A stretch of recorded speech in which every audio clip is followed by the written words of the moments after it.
Assalamualaikum warahmatullahi wabarakatuh. Kembali lagi di podcast Wani Channel. Selamat datang Bang Pika, tamu yang ketiga nih Bang. Untuk perkenalan pertama, Bang Pika ini masa kecilnya dihabiskan di main silat. Masa kecil dihabiskan main silat ketika SMP, lalu ikut sekolah SMA di Inskay Tanam di sekolah seni. Seterusnya tahun 2009 dapat kuliah di Sastra Unan, Sastra Bahasa Indonesia Unan. Namun di tengah perkuliahan diterima menjadi karyawan PT Semen Padang. Menjadi karyawan PT Semen Padang sehingga perkuliahan terhenti. Setelah kuliah terhenti, dapat berkeluarga Bang. Dapat berkeluarga sehingga wisuda tahun 2016 yang sudah membawa anak dan istri. Yang satu fakta yang menarik adalah mahasiswa angkatannya yang terakhir wisuda. Terus berlalu dan akhirnya mendirikan sekolah peran. Sudah berapa bulan dalam sekolah peran ini Bang? 8 bulan. 8 bulan. Gimana kita tanya dulu, kilas balik dulu nak Bang? Boleh. Ya. Masa kecil kenapa hobi silat dulu Bang? Dulu waktu kecil itu bukan hobi ya, tapi memang orang tua mengarahkan untuk mengenal budaya, seni dan budaya, terutama silat. Ya kebetulan orang tua dan apabila adat Bang. Ya karena memang sebagai orang Minang kan, tentu salah satu mungkin yang mesti kita kenal adalah budaya kita terlebih dahulu.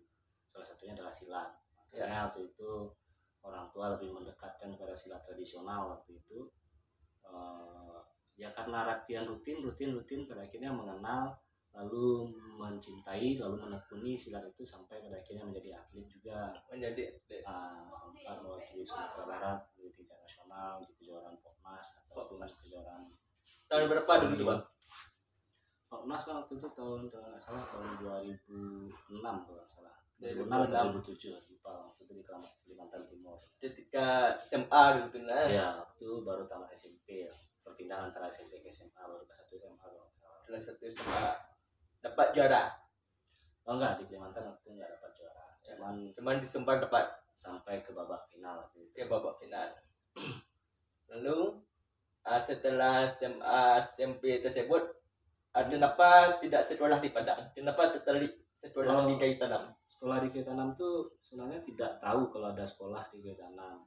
Di Kayu Tanam itu tuh memang tujuan awalnya karena guru silatnya waktu itu Pak Baktiar Syahid almarhum. Beliau jadi guru di situ dan meminta atau mengajak waktu itu untuk sekalian melatih silat di ekstrakurikuler atau sanggar di sekolah tersebut. Ada sanggar silat atau ekstrakurikuler silat di sekolah itu yang jadi pilihan minat dan bakat bagi siswa INS ya. Bang minta jadi pengajar, jadi pelatih silat sekaligus sekolah di situ. Selama itu sih awalnya kan. Sampai tahun 2009. Ya 2009 tamat sekolah. Setelah itu lolos di UNAN.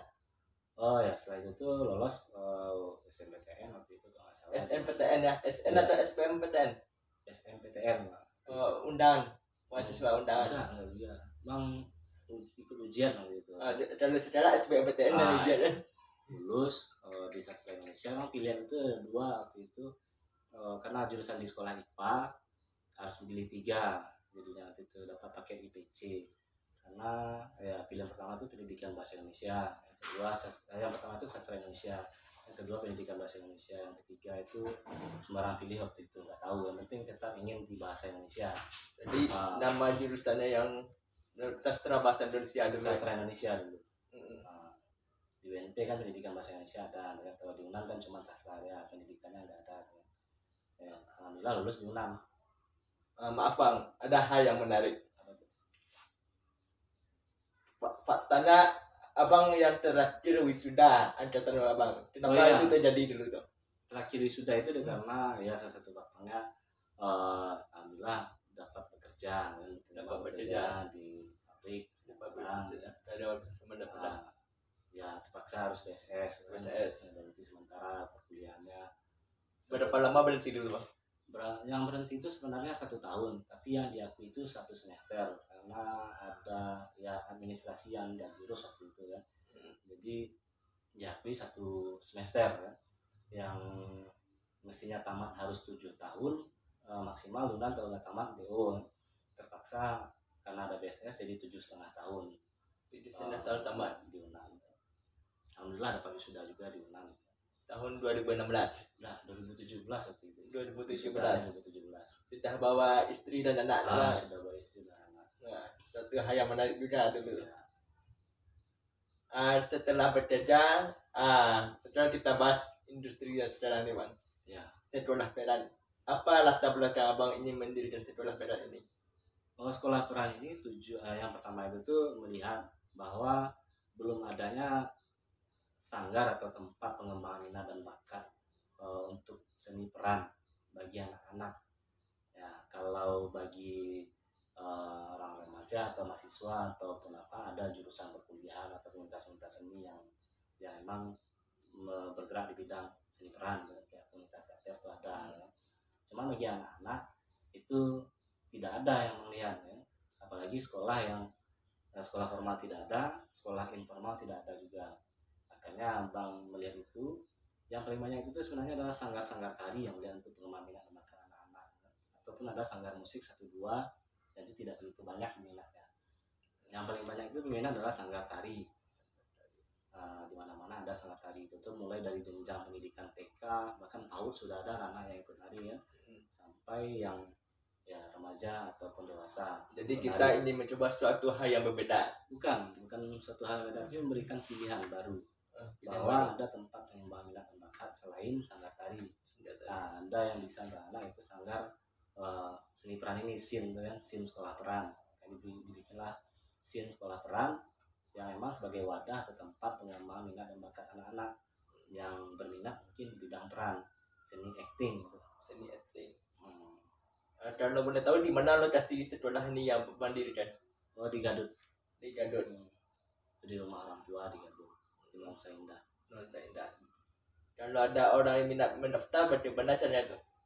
Gampang, tinggal dan datang ke SIN atau bisa hubungi kontak yang ada di Instagramnya. Ada Instagram itu SIN sekolah peran.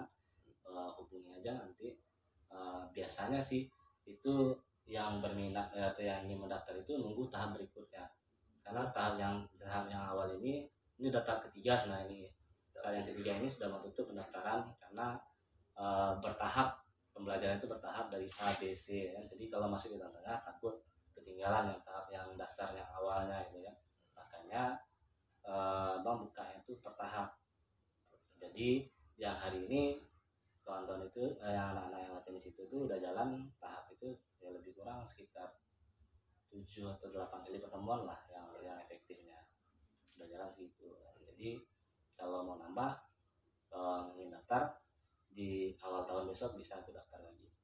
Soalnya program di sini itu tuh sekali 3 bulan per tahapannya.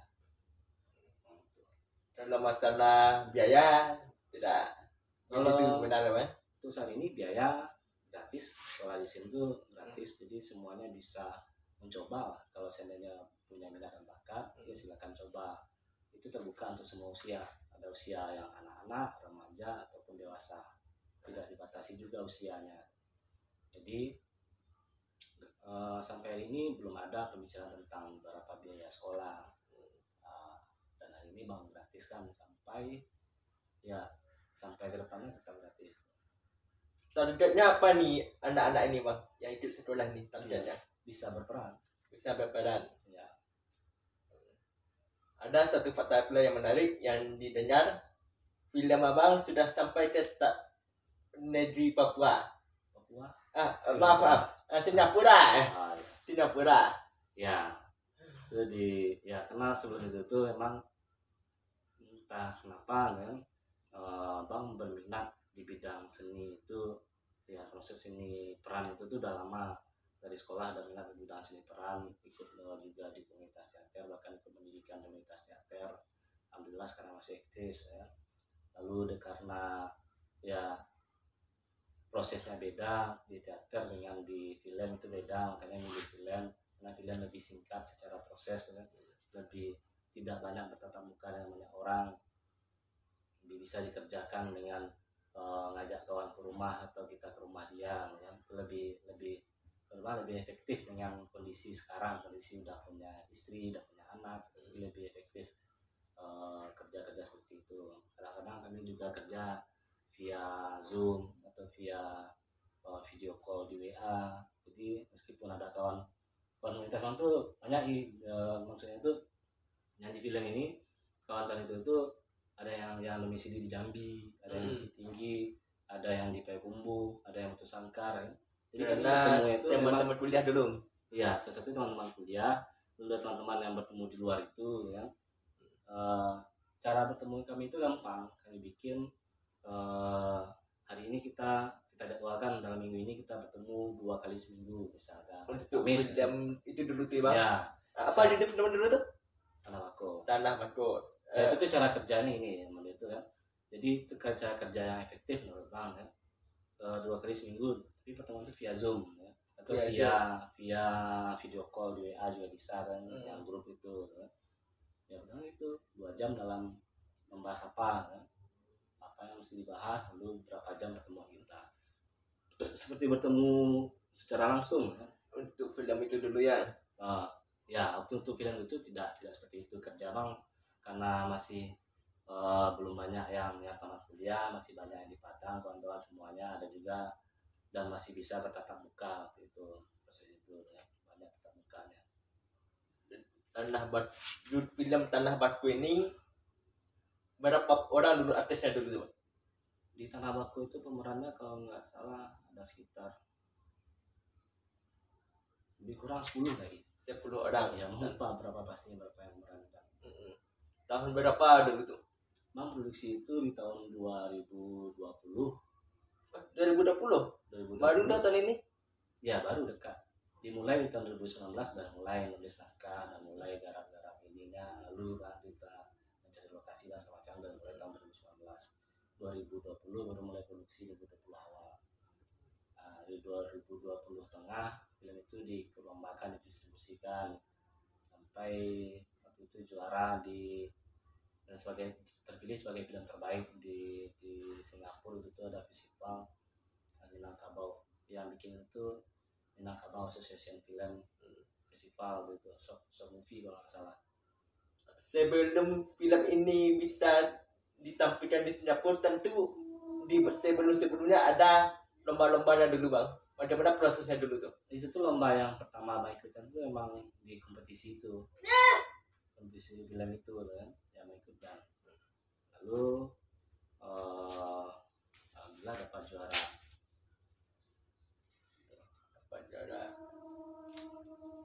Terus sekolah peda yang Bang diri sekarang ini, berapa orang murid sekarang tuh? Sekarang yang aktif itu udah ada 7 yang udah daftar itu 7 orang dan latihan terus. Untuk kedepannya apa target yang ingin dicapai benar nih? Yang dihayalkan? Kalau Bang sih target Bang, anak-anak yang malatih itu dapat berperan dengan baik dan mempraktikkan peran-peran mereka di film ataupun di teater nantinya. Itu yang Bang inginkan target.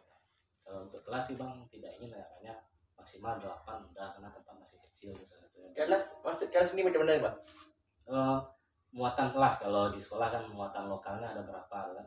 Jadi kelas itu per kelas ada 30-40 orang, atau orang batasi cukup 8 orang. 8 orang per kelas. Jadi sekarang 8 itu tuh Bang nerima cuma 8 orang. Kalaupun ada nantinya kelas usia remaja atau usia biasa. Jadi itu maksud yang Bang bicara tadi tuh. Maaf, respect yang Bang bicara tadi. Secara membuka tahapan ketiga atau tambah tadi kan. Jadi satu tahap itu berarti membuka satu kelas. Iya, satu kelas. Kelas anak-anak. Nanti dia ada 3 kelas anak-anak, kelas remaja, dan kelas dewasa. Jadi tiap kelas itu maksimal kuotanya 8 orang. Kelas. Terus masalah sekolah peda ini juga nih Bang. Kita fokus sekolah peda ini. Oke. Sekolah peda ini adalah suatu hal yang menarik untuk dibahas. karena suatu hal yang untuk bisa orang itu terjun ke dunia perfilman. Apa film abang ini kalau actingnya bagus, apa bisa nanti ikut dunia perfilman nasional nanti? Oke, anak-anak yang belajar peran di sekolah peran, kalau seandainya nanti ya mereka punya kualitas acting yang bagus, ya peluang banyak maksudnya itu beberapa kawan-kawan bang, misalnya kan kampus di Sumatera Barat ada satu kampus film di Sidoarjo. Kawan-kawan itu tuh bikin film, pasti ada bikin film tiap tahun untuk tugas akhir mereka. Jadi salah satu peluang anak-anak ini yang memang fokus belajar peran itu adalah ruang untuk praktek. Mereka bisa ikut terlibat dalam produksi tersebut sebagai aktor, ya, sebagai pemeran di film itu. Lalu di Sumatera Barat sendiri komunitas film yang di luar komunitas kampus ya itu cukup banyak. Jadi itu tuh memberikan peluang untuk mereka mengaplikasikan apa sih ilmu peran yang telah mereka dapatkan. Bagaimana sih cara berperan di depan kamera di sebuah film. Nah itu tuh akan banyak ruang-ruang praktik mereka sebenarnya. Lalu kalau masalah menjadi artis nasional atau apa, itu adalah rezekinya sendiri, orang-orang sendiri ya. Rezeki domplok. Yang satu lagi bang, bukan agensi, itu bedanya. Bang tidak menyalurkan anak-anak itu tuh untuk ke sebuah PH-PH besar. Bang cuma memberikan pembelajaran minat, pembelajaran acting, pembelajaran seni peran bagi anak-anak yang berminat tersebut. Itu sih yang bang lakukan. Bang tidak menjadi agensi. Tapi kalau seandainya ada yang butuh, misalnya kawan-kawan itu tuh butuh yang dari relasi bang sendiri ataupun relasi kawan-kawan yang lainnya, ya, mereka butuh peran, butuh anak-anak, misalkan 2 orang, ya silakan mereka ikut casting itu. Kalau seandainya mereka cocok berperan di film itu, ya silakan main, ya. Kalau seandainya nanti mereka dapat honor dari film tersebut, itu rezeki mereka, ya. Itu cukup sampai situ. Jadi setidaknya anak-anak itu tuh yang awalnya mencoba, pada akhirnya mereka berminat karena menyadari bakatnya ada dan minatnya cukup tinggi setelah bermain film. Bermain film, mereka menyadari wah lanjut. Nah, pada akhirnya mereka mengasah kemampuan lebih dalam. Berarti apa bisa membantu? Misalnya ada seseorang dia mempunyai kisah, dia punya kisah di kepalanya, tetapi kisah ini ingin dia coba untuk dijadikan film untuk dan dia ingin orang yang bersangkutan langsung jadi perannya, tokohnya sana. Berarti abang bisa membantu mereka tuh? Membantu mereka untuk mengajarkan peran bisa. Bagaimana sih perannya yang tepat berperan itu, dan itu bisa membantu mereka untuk mengajarkan. Tapi kalau misalnya gini, si misalnya punya ide cerita atau punya kisah film kan bang, kan? Ya itu tuh bisa juga. Tapi kalau di scene di sekolah peran memang bukan untuk produksi film. Itu bedanya. Itu adalah ranahnya tuh beda lagi, tuh ada komunitas film atau PH-PH film yang pada akhirnya itu nanti akan menggarap cerita tadi menjadi sebuah film, ya. Kalau memang sekolah peran, tugasnya memang untuk belajar peran, mengembangkan minat dan bakat di bidang peran. Itu cuman. Tapi kalau komunitas film, memang juga punya komunitas film. Itu bisa melakukan juga, kan? Tapi bukan lagi scene sekolah peran, beda lagi itu. Abang punya komunitas film namanya Komune, ya. Yang di Komune memang kami menggarap ide-ide cerita film yang bagus, yang menarik, atau fenomena-fenomena hari ini yang tampak oleh kami, lalu kami coba angkat dalam bentuk film. Nah, anak-anak scene sekolah peran salah satu tempat yang akan kami kunjungi terlebih dahulu untuk mencari peran. Jadi sesuatu hal yang berbeda tuh komunitas film dan sekolah peran. Beda dong. Beda, komunitas film dan sekolah peran itu beda.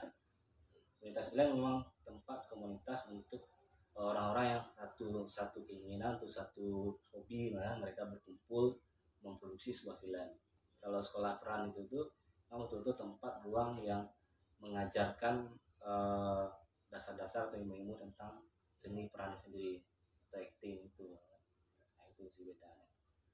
Sampai sekarang sudah berapa film digarap? Yang abang garap ada 3 film baru, 3 film baru yang abang garap. apa saja judulnya tuh? Yang pertama itu Tanah Bako. Itu tuh dengan lembar seni komunitas waktu itu. Berarti baru ini Tanah Bako tahun 2020. Setelah itu ada 2 lagi. Iya, setelah itu ada 2 lagi. 2021 Bang Garap Silaki di Atas Fakta. Itu juara 2 di Duku Fest. Yang ketiga itu Melihat Ulang. Apa? Melihat Ulang? Melihat Ulang itu yang digarap baru dengan Komune. Yang komunitas yang Komune. Apa sudah ada pamerannya anak-anak yang ikut sekolah pentas sekarang? Yang di Melihat Ulang itu sudah ada anak-anak SIN sekolah peran yang terlibat dalam film itu.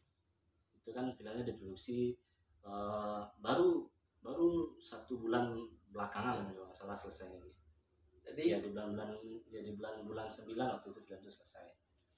Kalau pemirsa ingin melihat film Abang ini bagaimana caranya itu?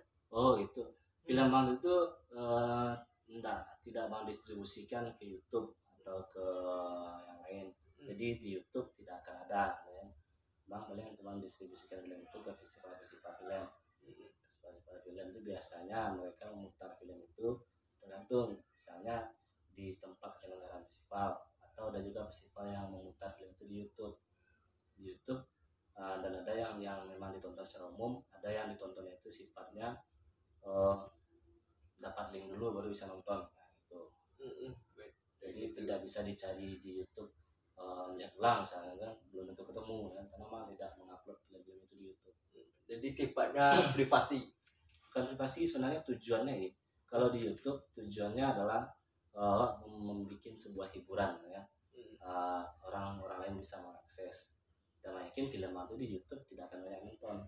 Apalagi untuk mencari monetize YouTube, mencari PT di YouTube ya. Itu yakin tidak akan mendapat PT di YouTube ya. Jadi balik lagi itu ya. Tergantung tujuan. Kalau tujuan ingin mencari uang di YouTube, misalnya platform YouTube ingin dapat monetize, bikin film-film yang sederhana aja, ya, film-film yang hiburan, ya, yang menghibur, yang pasti banyak nontonnya, yang lucu-lucuan, itu bisa tuh di YouTube tuh tempat yang lebih tepat, kayak Nana Kocak semacam itu kan yang lucu-lucu kan banyak tuh. Mereka memang distribusi YouTube karena semuanya bisa mengakses cerita-cerita seperti itu dan itu sifatnya adalah hiburan. Karena video Abang ini sifatnya ini adat. Bukan adat, tidak juga adat gitu. Karena di film itu Bang di banyak kadang-kadang ada kritikan nilai-nilai sebenarnya, bagaimana sih nilai-nilai yang baik itu ya secara adat kita Minangkabau, secara budaya Minangkabau kita gimana sih nilai yang baik itu seperti apa, atau dengan dari sisi agama bagaimana sih nilai-nilai yang baik itu ya dalam film itulah ada konflik ya. Lalu bagaimana sih nilai-nilai itu bekerja itu sih. Kalau lagi Bang sih festival memang jadi tempat distribusi itu ya. Bukan di YouTube. Nah balik lagi tujuannya itu sebenarnya itu tujuan apa sih tujuannya ya? Motivasinya apa ya? Jadi Bang sampai hari ini Bang kalau ingin ditonton oleh orang banyak sebenarnya nggak perlu di YouTube juga ya. Di Facebook kan juga bisa ya. Gitu. Jadi sampai sekarang sulit untuk mencari film kalau tidak diminta kepada orang yang langsung namanya. Ya itu bisa juga. Paling nontonnya minta link nonton.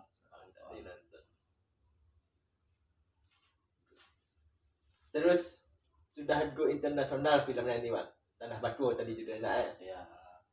Bisa dibagi inti kisah Tanah Bako ini. Oh, Tanah Bako itu tuh lebih pada cerita hubungan kekerabatan orang Minangkabau. Ya, antara hubungan kerabatan antara Bako dan anak pisang ya. Bako dan anak pisang.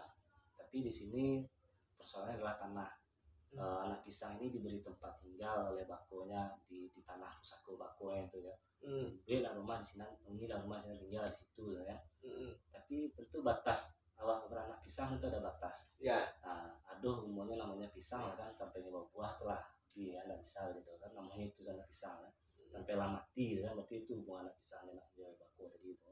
Iya. Nah berarti hubungan itu habis hubungan kerabatan tadi pada akhirnya kan menjadi konflik tanah yang memang punya kaum Bakonya dan karena Bakonya pun kambang gitu kan telah butuh tempat tinggal baru butuh rumah semacamnya kok tanah yang bagian dulu karena pisang bukan diagen tapi tinggal di situ tidak ada bagian model itu udah jangan ambil ada kaum Bako itu udah tapi tinggal lah inilah karena ibu tidak ada surat menuratnya tidak hitam atas putih surat menyuratnya tinggal lah ya, cuman sampai disuruh yuk unilah rumah tuh, unilah tanah itu kalau sawah, karena memang kehidupannya di film itu orang tua si M itu yang perempuannya bukan orang Padang waktu itu di dalam cerita itu, cuman suaminya orang Padang, nah mereka tinggal di situ di tempat lakinya karena usaha mereka itu adalah betapuang.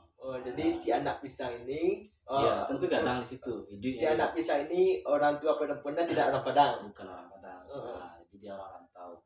Atau bukan, bisa juga bukan orang Minang, kan? Bisa dia orang Jawa. Kan? Jadi dia punya batu gara-gara ayahnya orang Padang, orang Minang. Ya, orang Minang. Jadi karena ya bagian ayah ini merasa iba di mana mau tinggal semacamnya. Ya. Nah, itu ada tempat tinggal di situ di tanah hitam, sawah di situ ya. Kalau dia pun ada itulah kan. Terus apa konflik di film itu? Konflik di film itu karena bagian kaum Bakonya itu Kambang, si anak pisang sudah merasa memiliki tanah karena dia dari kecil di situ, tinggal di situ, lalu merasa punyanya, gitu kan. Nah, jadilah konflik di situ, konflik antara Bako dan anak pisang. Yang Bako ingin merebut kembali tanah pusakanya, gitu kan. Yang si anak pisang yang tidak tahu untung itu merasa itu milik dia. Udah dia tinggal sejak lama di situ. Hal itu tuh yang pada akhirnya terjadi kalau kita tidak sadar, tidak tahu kenapa sih kita bisa tinggal di situ, kan? Tanah siapa sih kita tinggal, itu yang tidak diketahui di tanah pisang, di anak pisang, malah di tanah Bako itu tinggal. Tanah Bako memberi judul tanah Bako, yang pada akhirnya memang mereka pai dari tanah itu, pai dari tanah meninggalkan tanah tersebut. Terus apa penyelesaian dari film tersebut? Penyelesaiannya tidak ada. Penyelesaiannya intinya itu mereka memilih untuk meninggalkan rumah itu, rumah yang di Agih Bako itu sudah tinggal di Bako itu, pindah ke kampung suaminya yang tinggal di rumah itu, anaknya itu si M namanya itu, yang dia anak pisang kan, pindah ke rumah suaminya. Karena ini bukan orang Minang kan, bukan orang yang dari Padang, tentu tidak punya pusako yang dari Mandi. Jadi setelah dia berkeluarga dia dibawa oleh sang suami dia. Karena suaminya sudah tinggal situ sebelumnya ya. Jadi setelah setelah memutuskan untuk pindah dari tanah Bako, dia tinggal di tanah suaminya, di tempat suaminya, di kampung suaminya, tinggal aja di kampung suaminya. Pada akhirnya nanti akan di generasi anak-anaknya mungkin konflik seperti yang dialami si M akan terulang lagi di tempat suaminya itu. Nah, cuman endingnya itu dia pada akhirnya pindah tinggal di tempat suaminya. Itu yang juga di filmnya ya. Jadi sebenarnya sih di Minangkabau sebagai orang Minang itu bersyukurlah ya, karena masih punya harta tanah pusako yang mungkin setidaknya itu tempat tinggal. Nah, itu sih kalau beruntungnya Wak, tidak perlu mencari rumah kontrakan atau beli rumah komplek semacam, apalagi hidup di situ. Iya. Ini Bang, ini menyimpan tema sedikit. Abang bicara tentang beruntun di Minangkabau kemarin. Kadang-kadang ada pula pihak yang menyalahkan adat Minangkabau ini. Kalau menurut kita kan matrilineal. Sementara di agama patrilineal. Bagaimana kita sebagai orang Minang untuk menyikapi ini? Gimana ya? Kalau masih matrilineal ini kan unik, tidak banyak yang menganut cuma 2 atau tidak salah di dunia kan. Matrilineal itu.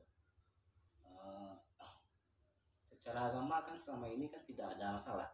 Kalau agama kan lebih jatuhnya pada di Minangkabau kan ada harato tinggi dan terendah. Harato terendah tadi memang jatuhnya pembagiannya secara agama. Ya kan, dari keturunan ayah ya, dan anak-anak dapat atau pembagian ya. Tapi kalau memang harato pusako tinggi itu tuh memang jatuhnya produksi matrilineal ya. Kan cuma itu yang beda. Misalnya rumah ini di Bali misalnya ada ayah awak ya. Awak ada sebagai anak laki-laki. Nah, sebagai anak pusako ada kalau Minangkabau kan memang yang laki-laki tugasnya untuk menjaga harato pusako tadi ya. Kalau itu pusako tinggi. Ya. Kalau dilihat dari kasat mata bedanya cuma suku kelihatan bedanya. Keturunan misalnya menurut suku ibu aja itu saja bedanya yang lain kan. Di Minang ini. Kalau di luar kan di Jawa kan menurut suku ya. Dan di agama pun tetap jalani kan tidak ada masalah. Seperti contoh wali nikah tetap dari ayah. Iya. Jadi memang adat bahasa di syarat itu di Minangkabau tidak ada masalah, jalan dia. Cuma ada pihak-pihak oknum saja yang yang ini mempermasalahkan. Ya, tapi entahlah mereka ada mungkin yang merasa rugi atau untung di Ya. matrilineal. Kalau Bang sendiri sebagai orang Minang yang alhamdulillah punya pusako Minangkabau ya, atau yang punya istri ya, merasa beruntung lah Minangkabau. Wah, akan demikian lima mampu rumah lah, ada tanah. Iya. Itu hal seperti itulah, tidak akan mencari mengkredit rumah. Itulah, itu mungkin keuntungan. Kalau rumah bisa dicicil ya. Tapi kalau tanah memang tidak bisa dicicil, ya. Harus dibeli sekapling. Ya. Itu sih keuntungannya. Tapi kalau mungkin yang tidak merasa tidak beruntung ya tidak tahu dulu posisinya mereka. Nah, setelah masalah keluarga ini, Bang. Kalau istri teman seperjuangan kuliah dulu, Bang. Ya, istri teman kuliah. Sangkatan. Ya, Sangkatan. Lalu setelah dapat kerja baru nikah. Ya. Apakah ada teman-teman dulu, Bang, yang ada yang risih ketika Abang dapat pekerja dulu, dapat pekerja yang mantap istilahnya? Ya, karena bagi sebagian orang mantap, tapi bagi sebagian orang belum tentu mantap. Iya. Itu tidak ada yang risih kan? Ya, kalau ada menurut mereka mantap, mereka bersyukur juga, bangga juga. Tapi kalau menurut mereka tidak mantap ya tidak ada masalah. Kalau di konten di sastra misalkan, mereka lebih banyak ya tidak ingin bekerja terikat seperti kerja di PT itu. Ya. Mereka lebih banyak bekerja bebas, bekerja lepas. Ya. Nah, itu sih sebenarnya kalau kebanyakan wartawan. Ya. Jadi sebenarnya sih balik juga ke orangnya ya. Bagi sebagian orang bekerja di Semen Padang itu mantap, tapi sebagian orang belum tentu mantap. Tapi bagian orang yang ada di lingkungan Semen Padang itu merasa mantap, kan? Mantap semua. Mengelola yang laki gitu kan, itu merasa mantap, nampak lah. Bagi kawan-kawan yang jauh dari situ mungkin tidak begitu nampak ya, mantapnya ya. SD dulu di SD di mana doang? Jadi SMP tetap jadi jadi SMA yang pergi merantau tidak pernah merantau lagi dekat. Masih dekat. Udah jauh-jauh. Nah, oh ya. Setelah di kuliah di Unan. Terus apa perasaan dulu, Bang, ketika di mahasiswa yang terakhir sudah? Bangga perasaan Bang. Bangga. Ya, nah. Karena Bang paling terakhir sudah. Tidak ada yang paling hebat, yang paling madar gitu Bang. Sudah ada anak-anak setelah pada tersebut, Bang. Sudah terjun acting dia. Alhamdulillah sudah ya. Sudah beberapa anak-anak yang kemarin ini kawan-kawan dari Sinema Unan, adalah sinematografi, mereka casting. Ada 2 orang dari yang belajar peran di scene lolos casting tersebut, dan mereka kemarin baru selesai produksi dari minggu kemarin, udah seminggu ya. Mereka udah main film pendek itu 2 orang. Film pendek. Itu sudah terjemputlah filmnya di tuan. Sudah dilombakan filmnya? Belum, filmnya masih dalam proses, mungkin masih dalam tahap editing. Nah, apa judul secara itu? Masalah Hidup Banding 4. Hidup Banding 4. Itu filmnya konten andalan sinematografi.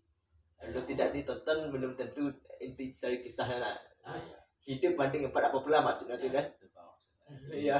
Anak-anak scene yang belajar di scene lulus 2 orang tuh casting tersebut, itu si Ratu sama si Faiz, mereka berperan di film tersebut. Dan alhamdulillah dapat apresiasi juga dari konten adalah sinematografi bahwa gampang mendirect mereka untuk bermain film. Sutradara mereka gampang karena mereka udah terbiasa dengan latihan peran. Udah gampang lah untuk mendialogkan naskah-naskah tersebut. Di Padang itu memang ada sekolah peran. Baru SIM sekolah peran, salah satu sekolah peran di Padang. Jadi memang salah satu ruang lah untuk tempat pengembangan minat dan bakat. Ya, mudah-mudahan bisa hadir lain-lainnya sekolah-sekolah peran. Bagi Bang, kok bukan bisnis. Iya. Bagi Bang, kok bukan bisnis, cuman memberikan opsional lain, pilihan-pilihan lain. Kalau bisnis, Pak takut dengan persaingan. Itu kalau bisnis kan. Ada orang buka sekolah lain, takut ya, jadi takut. Kalau bagi Bang tidak. bagi Bang itu tuh semakin lancar karena akan banyak anak-anak atau orang-orang yang telah terlatih secara seni peran mereka untuk membantu industri perfilman Sumatera Barat juga, karena juga sudah banyak juga kan konten kreator di Sumatera Barat yang film-filmnya itu udah viral atau di YouTube-nya juga udah viral channel-channelnya, ya mereka butuh pemeran nantinya ingin untuk mencapai kualitas lebih baik ya. Ya kalau sekolah peran itu banyak, otomatis industri kreatif atau film, ya industri kreatif seperti film ataupun ya baik distribusi YouTube atau festival atau film panjang, nantinya mereka sudah banyak orang-orang yang bisa memerankan itu. Mereka sudah bebas memilih peran. Nah, itu. Apa ada batas-batas umur untuk mendaftar di sekolah peran ini, Pak? Tidak ada batas umur, tapi batas umur bawah yang membatasi. Bang menerima siswa di peran itu, sekolah peran itu minimal berusia 5 tahun. 5 tahun. Ya, karena di usia itu anak-anak sudah bisa diarahkan, sudah bisa mendengar instruksi dengan baik ya. Lalu kalaupun mereka belum bisa membaca, dia sudah punya daya ingat yang cukup untuk mengingat naskah-naskah yang kita sebutkan kejadian ya. Andai film yang Abang peran ini banyak pamerannya yang orang-orang tua misalnya, apakah perlu pula ikut sekolah peran dia dulu tuh? Hari ini yang tua-tua belum ada yang daftar di sekolah peran. Harapan Bang sih orang-orang tua kalau bisa ada yang daftar di sekolah peran kalau ingin sebenarnya merasa punya minat dan bakat di sekolah peran, dan insya Allah banyak ruang-ruang sih untuk mempraktikkan ilmu peran yang sedang mereka pelajari ya. Tapi balik lagi motivasinya bukan kalau cari uang itu kan masalah rezeki gitu ya. Tapi kalau mau cari ilmu dan cari kesempatan untuk menampilkan bakat kita ya, nah itu banyak ruangnya. Tapi kalau cari uang motivasinya ya itu kan agak kecewa nantinya itu. Iya, soalnya tidak sesuai ekspektasi istilahnya. Iya, tidak sesuai ekspektasi. Kita jadi artis kan, bayangkan omongnya besar, jadi orang kaya, ini tidak. Nah, kalau masa awal memang itu dalam pikirannya tuh Bang. Ya, tapi kalau artis badak putih ya. Tapi kalau merasa punya bakat dan berminat ya, atau tidak berbakat tapi berminat, yuk latihan acting bisa ya. Jadi kita latihan acting. Lalu untuk main film itu tuh banyak kesempatan atau peluang untuk bermain film. Itu pernah ceritakan ya di kampus Isi Padang Panjang pasti mereka akan memproduksi film, anak-anak film dan TV itu. Belum lagi di kampus-kampus lain, belum lagi komunitas-komunitas di luar itu, belum lagi konten kreator YouTube. Nah, ataupun kita juga ingin sendiri bikin channel, ingin mengasah acting misalnya, kita bikin channel YouTube tapi belajar acting butuh pembelajaran acting lebih dalam mungkin kan. Nah, ini bisa di sekolah peran kasih cara berakting dengan baik gitu kan.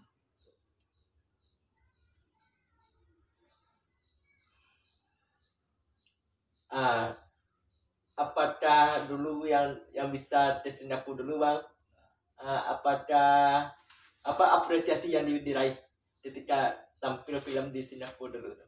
Ya, salah satu apresiasinya yang pertama Bang mendapatkan apresiasi itu film terbaik gitu ya.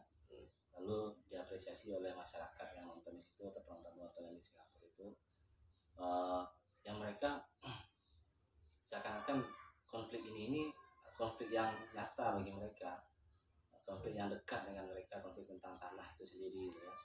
Ya mereka kebanyakan di Singapura itu kan perantau dari Minangkabau kan, mereka sudah lahir di situ, sudah dari nenek mereka bahkan sudah di situ, mereka tidak tahu kampung halaman di mana, tapi mereka merasa orang Minang gitu ya.